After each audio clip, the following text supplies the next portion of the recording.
So I'll show you two operations that will helpful in your homework assignment.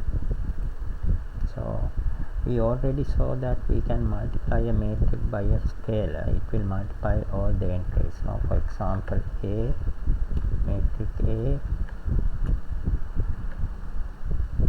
equals to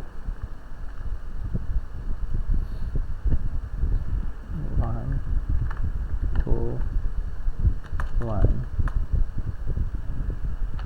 2, 3 and 4, 5, 6.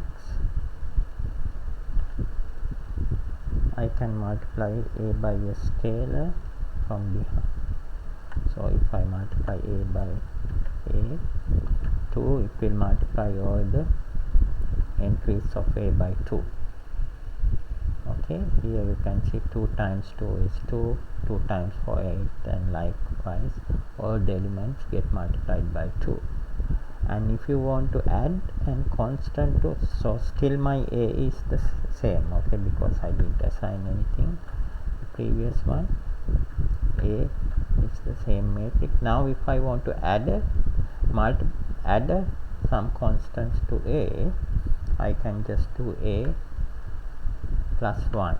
Okay, if I do that, it will add 1 to all the elements in a matrix. Okay, so just doing A plus 1, I can simply add an element to matrix. Or if I do A minus 1, it will subtract an element from all the elements. Okay, 1 from all the elements. Okay, yeah, so this don't have to be 1, you can add any constant like this. Okay, for example, A plus 5 will add 5 to A.